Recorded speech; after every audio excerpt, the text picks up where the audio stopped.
back. Welcome back to Send Him Off. Another week, as I always say, another week, another episode.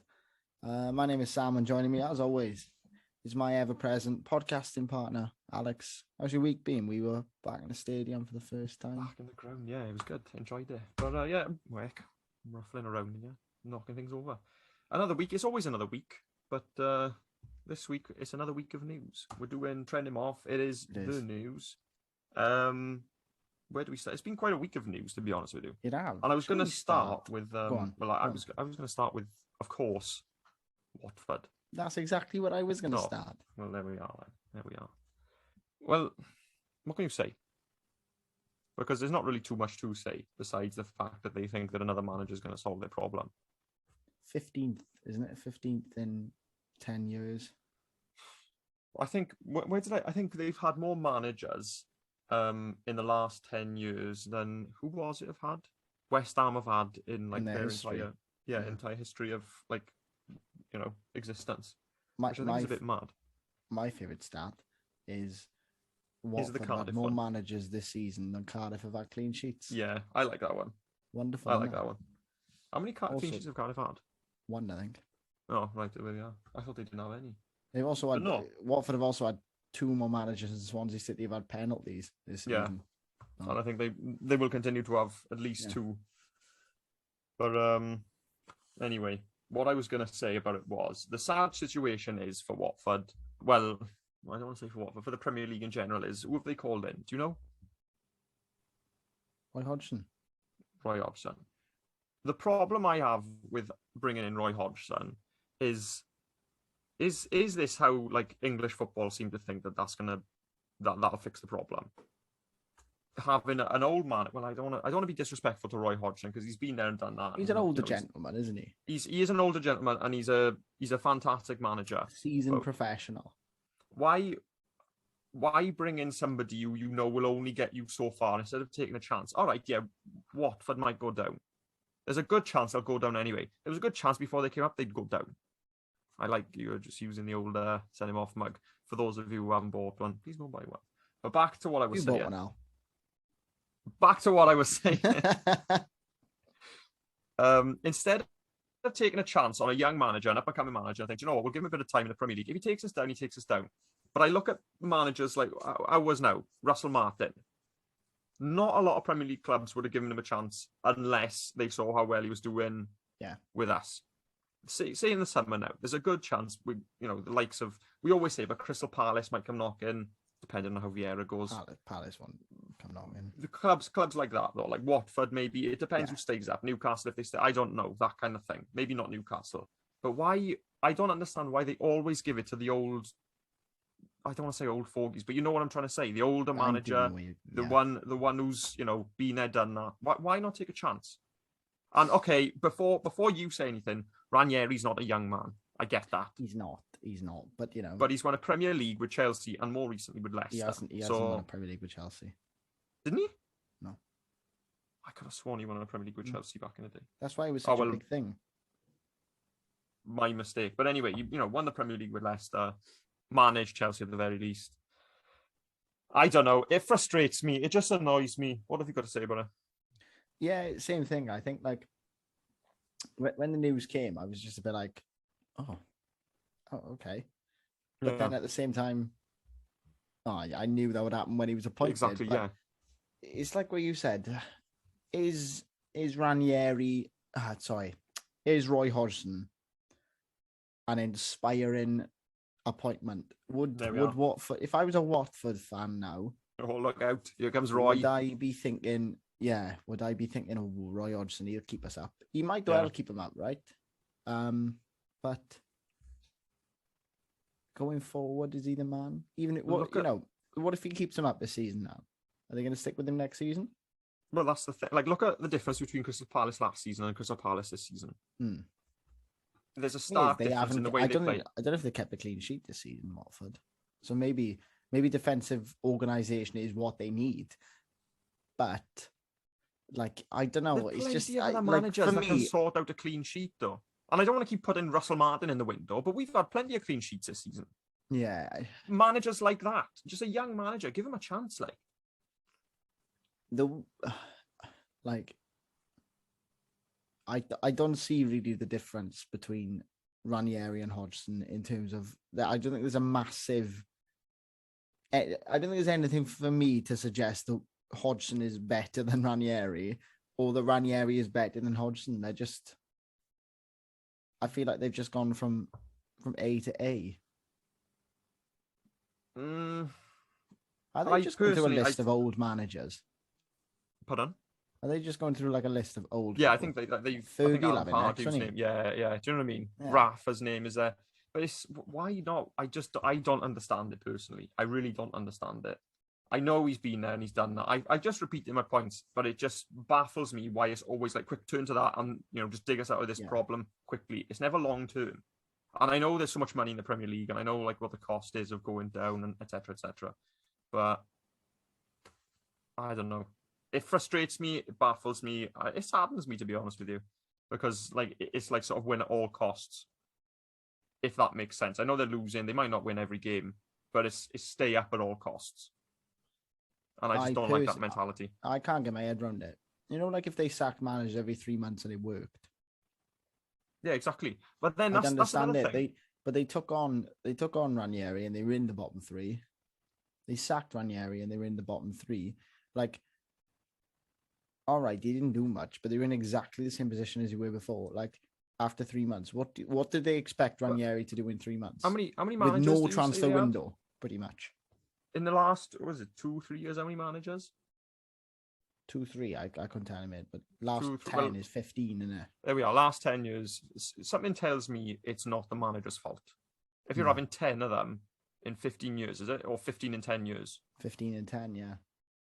I think there's something else going on. I got to be honest. No. I think there's something else. They need Elton John back in charge, they do. They do. They do. Mal Pope, get on the phone. Get on the phone to Elton. Get on the phone. Yeah. But I don't want to keep harping on about Watford because there is other news, believe it or not. Bit of transfer I've got for you. Lingard to Newcastle United. He's off. It's all off. When I wrote this, it was all on and there was potential and they were interested. They were in advanced talks. Yeah. And by the time this goes out, they might well have gone through. Yeah, exactly. But what would you say if Newcastle did take? Because I think they were willing to pay almost all of the fee, like all of his transfer. Transfer. Well, they can afford it. What do you call it? Wage bill. His wage bill. I think United will keep hold of him because I think he wants a West Ham move personally. But I don't think they're going to give him to West Ham on loan again when they're in such competition for top 4 place. I think that he'll go to West Ham on a free in the summer, personally. This is another issue. I think this is going to be like rant him off today. I'm not going to lie. It's not going to be sending. Do it. We never really rant. I never do. But my issue with Manchester United, they've got so many players, but all the time with Manchester United is they've got so like it's quantity, not quality. But I'm not saying the players they've got are not quality. They are quality, but the way that they put themselves together is just no good. Why keep a player who has thrived at West Ham, such as Lingard, in a team that's rotten essentially? And I don't want to say that like so loosely. They are. I know that they're but what's he going to do there? What's he doing there at the minute? Crucially, he's not at West Ham. Well, exactly, yeah, exactly. But I literally think they are doing that at the minute. But is Newcastle the right club for him? Like, are Newcastle staying up? Have we agreed on this yet? Has anybody actually made a decision on whether Newcastle's staying up? Nobody seems to know where they are. Looking a bit better. Yeah, but like everyone's like, oh, they're on the up now. They're got the money. It's like Chris Wood from Burnley. Lingard, right, is probably entering the prime of his career at the minute. 29, yeah, but 27, 29, I think he could go till... If he goes to West Ham now, he could probably play well up until he's about 33, 34. Yeah, I agree. I'd say. If he keeps himself fit. Exactly. Great minds. But why... It frustrates me so much that Manchester United seem to think, right, well, we'll hold him back and we'll prevent him from having, a potentially good, mid to end of his career where he can really hit his peak and really get some stride in. we'll keep him just because we don't want to sort of jeopardize our position. That annoys me. That really annoys me when they. It's sad because this time Exactly, last year we were all maybe not this time last year because he went in January, didn't he? But a couple of months' time, it'll be a year ago. We were talking about Lingard for the Euros. Yeah, I know. If Lingard got an England call up now, everyone would be like, "Why on earth you calling Lingard up? He hasn't played all season." Exactly, and it's so annoying that Manchester United seem to think like. I can't express what I want to say. What I want to say is I'm annoyed that Manchester United think they can hold a player back and prevent him from playing because it's for the good of their interests rather than the good of the player. And I think it's the same thing for me with Donny van de Beek. Yeah. Why buy him in the first place? Partly he wants to go to Palace. Yeah. Which I think personally be a good move. But I don't think he should have left in the first place. I think he should have stayed. Was it Ajax? Yeah. Should have stayed there. I can't tell you where he would have gone from there, but stay there. You're playing. You'd be in the Dutch national team. The thing I see about Donny van de Beek, right, is 2 managers now have come in and not played him over Fred and over McTominay. So what is going on in training? Is he not working? Is he not putting it? Is he not fit? Is he not putting in the effort? Because there's 2 managers now. It's not just an Ollie thing. Well, what did you see him in the first place? Who signed him then? Who signed him? Because if Ollie doesn't see anything, it didn't see anything in him, he wouldn't have signed him. So somebody behind the scenes must have signed him. Or somebody's been saying, I think you should sign this Donny van de Beek kid. And he obviously didn't know too much about it. It's a funny one. Sticking with Manchester United. Oh, sorry, carry on. I'm not talking about AFCON. Oh, yeah, okay, why not? Actually, no, I haven't watched any of it. I said the whole thing. It's on when I'm in work, to be fair. Exactly. I didn't realise the timings would be so awkward. Like, it's 4:00 and the game's on. My favourite one is is it Comoros? Yeah. Was it? They were playing Cameroon the other day. Yeah, and the guy was in goal. He was like a left back. Yeah, wasn't he? He was their left back. He had to tape the number, the number on his back. Superb. Too bad. They scored a tidy goal the other day. Yeah. Oh, it was a hell of a goal, wasn't it? Brilliant. Yeah. They scored another one as well, actually. I think it was yesterday. But I don't know. I just wish it was. I wish it was publicised more accessible. Yeah, I do. I mean, it is to a degree, but I don't know. For a major international tournament, it's seriously it's their equivalent of the Euros. Yeah, I agree. No. All right. The quality overall might not be there, like in the Euros. I don't think it's arguably. I don't think it's bad. Oh, it's not bad. I think though, like the smaller teams in the Euros would potentially give some of the bigger teams in AFCON a game. Like, I think, like if you had like Macedonia or North Macedonia against Algeria, I think that would be a closer game than Sierra Leone against Spain. Do you know what I'm saying? Yeah, I know what you're saying. I think the top quality of AFCON is perfect. Really good football.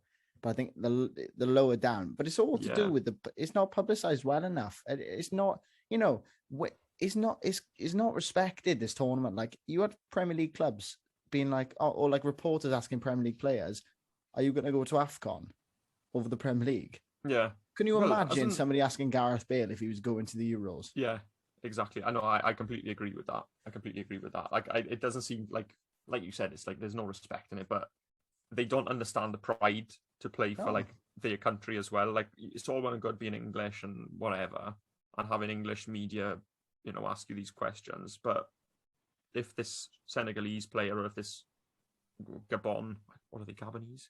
I think so. Yeah. I wouldn't want to say, but regardless, I've just something has come through now on my phone. There we are. Eric Bailly is Mr. Spot. It is publicised, like on Sky Sports. They tell him, Eric Bailly is Mr. Penalty, blah blah blah. But like you said, there's not really any respect, and it's a bit of a shame. It's a shame, isn't it? It is. It's not like it used to be on ITV4 back in the day. That's how it used to be, Where was it when they were playing the games that like a time that we could watch them as well? Like, because I know it was in Cameroon, I know that, but I don't know where it was. The games probably are similar times to what they were in the Euros, though. 2:00, 4:00. Actually, you're probably right. You probably are right. Because I have seen, no, the other day we were on against Swansea yesterday, it was, but for the purposes of the podcast, the other day, Swansea were playing QPR, and I think there was an African Cup of Nations game before. So it is on, but it's just... publicised, is this? It's a shame. It isn't. I was going to do a bit more transfers before I have one more rant. Martial to Sevilla. Yeah, I don't know where I stand on it, to be fair. Wasted, but yeah, he ain't got the attitude for it, though. You know. Well, exactly. Wasted potential. Yeah, I suppose. I love the fact they had a Ballon d'Or clause in his contract. Yeah, I remembered that the other day. I was thinking about it, and I thought, wasn't he had like some sort of Ballon d'Or clause? Yeah. But yeah, Rumour has it Flynn Downs has one. Rumour has it he had a red card as well, and we're going to miss him for how many games? One game? One. I think it's just a one in there because it's 2 yellows. There we are. But bit of Swans content for you all. Yeah, there we are. That's one for the boys.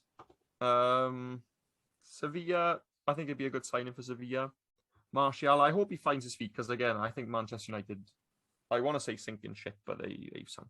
They're a sunken ship, to be honest. And I know they're doing well, but they're just not the club they were. They are not the club they were. Infrastructure-wise, there's a lot wrong with the transfer policy. That's the word. That is the word that I was looking for. Infrastructure. The transfer policy is just bizarre. They're not going to the wrong kind of players. Genuinely, I don't believe that the managers have an awful lot to say about transfers. I'm convinced there's somebody above them, like higher up in the board, that will like pull the strings and make the decisions. I can't think of anything else. Well, it's going to be Ralph in it next year when he's director of football or whatever he is. He's It's one of those, and that's what's sad because it's not the manager's team. It's they're doing it to sell shirts. I think at the end of the day. That's a bit of a jump, actually. They're not doing that, but I'm just in a very angry mood today. I am, and I'm going to finish it. Well, this is my last point. Podcast Roy Keane, this is, man. I was going to do an impression, but I can't. I know you can. Do you want to do it? No. There we are. Great. Thanks. Anyway, my final rant. I want to talk. I was on Instagram the other day, right? And of course, being football fans, we follow various football pages. I'm sure many of you listening do as well. And I saw one, and there was a comparison between Xavi and Modric. And essentially, it was a question, who was the better player? And it was listing Xavi's games and Modric's games. Xavi played more games, blah, blah, blah. Xavi's individual trophies, Modric's individual trophies. Then his collective trophies in the team, blah, blah, blah. International, club, all that kind of stuff. And then they said, well, who's the best? And that incensed me. I cannot tell you how annoyed I was at the fact they even had the audacity to post that. There's only one right answer in there. It's Xavi. But Xavi that's the Modric. problem. Xavi or Modric? Iniesta. Well, okay, yeah, Iniesta is the best out of the two. And I was thinking that the other day. I think there's only one player I think would be better than Xavi. Is Iniesta, and I was sort of contemplating Busquets to compare to whoever, but it doesn't matter. The fact that they compared the two incensed me, and I'll tell you why. And I'm sure you wanted me to tell you why, because that's the point of this. I can see you laughing, right? And I need to take this seriously. Two superb players, Modric and Iniesta, and Xavi. Sorry, Modric and Xavi. But why compare them? Why? Can you tell me why? No, you can't. I'll stop you there. You can't. You can't tell me why. The reason they do it is because, okay, yeah, that one good player, Xavi, one good player, Modric, but there's no need to compare them because that's when you get this overrated, underrated debate. And then you get players like Modric who probably at the time did deserve, I don't know whether he deserved to win the Ballon d'Or, but he deserved to be mentioned. But then you get like compared to Xavi because he was playing, Xavi was playing in the same league as him at the time. You get compared to players like Xavi for why? For why? Yeah. No, I see what you're saying, right? But I don't think there's anything wrong with a bit of comparison. I think that's where the toxic. Yeah, I understand. I like a debate. I love a debate. But why compare them to create this sort of, I can't think of the word. Help me out.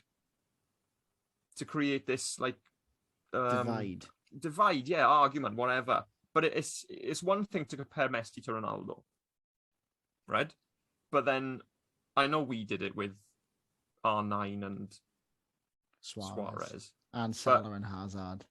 Okay, yeah. But then again, are we just as bad? Are we the problem as well? Are we part of the problem? Yeah, we are. We are 100% part of the problem. I just think it's toxic. I think it's really toxic. Why not just enjoy the players? Why have you don't like stats, do you?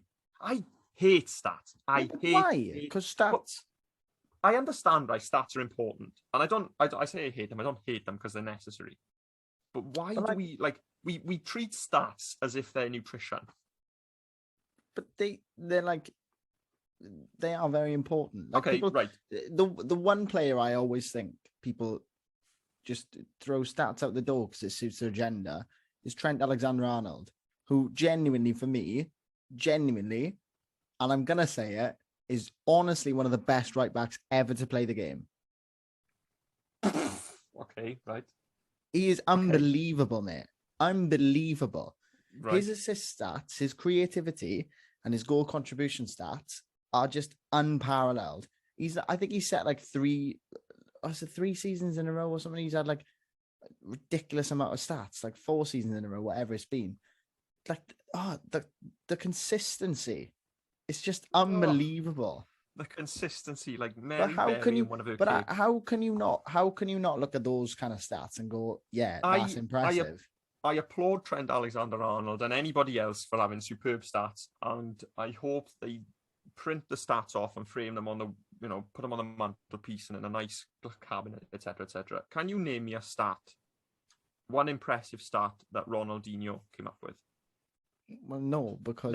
right, okay. Can you name me one impressive stat that Johan Cruyff came up with? No. Can you name me one that Maradona came up with? Yeah, but it doesn't mean they're bad players. See my point? I'm not saying they're bad players, but the way that stats have engulfed everything. I'm getting my English lit. I'm really going for it today. My A level, one of the only ones I managed to get. But the stats of like. They've taken over, and everybody seems to only care about stats rather than actually watching the game and enjoying a game of football. Do you know the stat that really winds me up? Go on. Expected goals. I still don't understand that. When it's like, so like if you're going through on goal, I think that's an expected goal. But like, do you know what I don't get though? It does a disservice to the keeper, I think. Yeah, but do you know what I don't get? I'd get it if it was like a round number every week, like 4. Yeah, 4 expected goals. You know what I mean? 0.23 expected goals, 1.36 expected goals. It doesn't make any sense. It does not make any sense. How can you have 0.63 of a goal? Yeah, I know.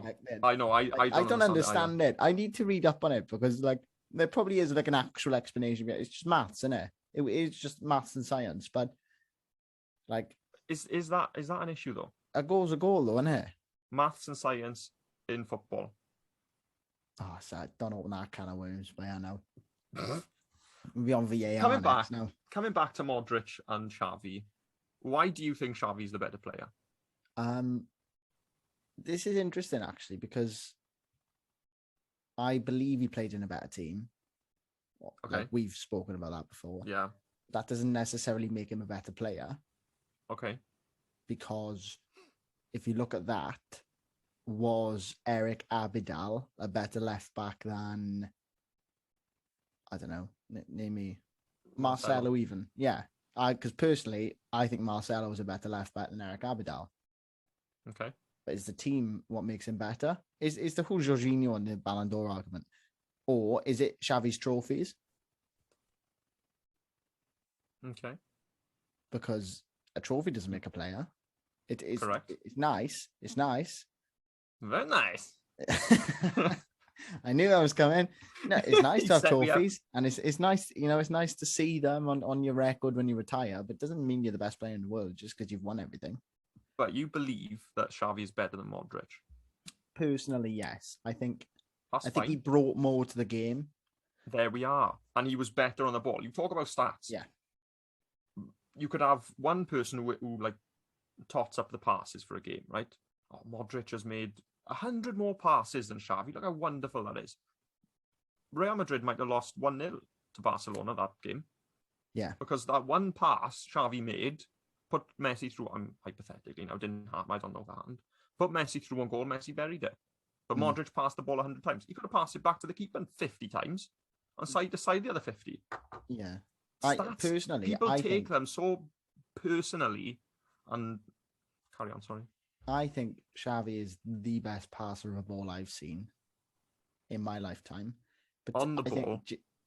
I think Kevin De Bruyne is up there for me. Yeah, no, I agree. And again, I'm going to say it. I'm going to say it. Trent, did you see the pass he played the other day? Was it that long ball? Yeah, unbelievable. Yeah. He's just something else, man. He can pick a ball like. Yeah, he's a wonderful ball, a fantastic ball. But I got lost in the world of stats. We've all been there. We've all been there. I'm in a stats slump, if you will. I do like a stat. I think they're important. I like a stat. I like a wacky stat. Oh, I love a wacky stat. Have we got any wacky stats quickly? Watford have had 3 players sacked after. No, it's Norwich, isn't it? Yeah. 3 times Norwich have won this season. Managers have been sacked. Yeah. The first time was Farker when they won. Oh yeah. Second then time it was. Who else has gone? Was it Benitez?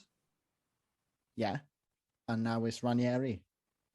Every time, well, no, they won another game. Yeah, we said that yesterday. Yeah, they won another game. It ruined my day. I did. Ruined my day. It spoiled my day. It spoiled my day as well. But it did. Yeah, that was me. That was my rant him off. Have you got anything to add? Because no, I think this has been the most disjointed and just unstructured episode. I really think I mean it this week though. Yeah, but this time I really do mean it. This has been disjointed, but this is an insight into our mind. Yeah, this is what it was. This is what it came from. And like Inside Out, the Pixar game for the football, the Pixar film, the football version. Yeah, this is what goes on in our minds. And if you listen to this in the car, I'm sorry. I feel like it's like more of a surround in the car. It's more of a box, so you really get an idea. Yeah. Is that I just had a message come through on my thing. I had to get rid of it, so I can only concentrate on one thing at a time. Can't multitask. Exactly. Anyway, I don't know what we got next week. We go from one week to the next. We are just not foot to mouth. That's not it, is it? No, hand to mouth. Hand to mouth. That's the one. Yeah, 1 week to another. Just so. Yeah, thank you for listening. If you're Welsh, I hope you're enjoying back in the stadiums. I really hope you're enjoying. It's good to be back. And if you're English, come down. Yeah, don't bring your COVID germs. Not all of it. Anyway, thank you guys for listening and watching. You know where to find us on social media. It's all in the links. Yeah, etc. Somewhere. We'll see you next week. Thank you very much for joining us. Have a good weekend. Ta-ra. Take care.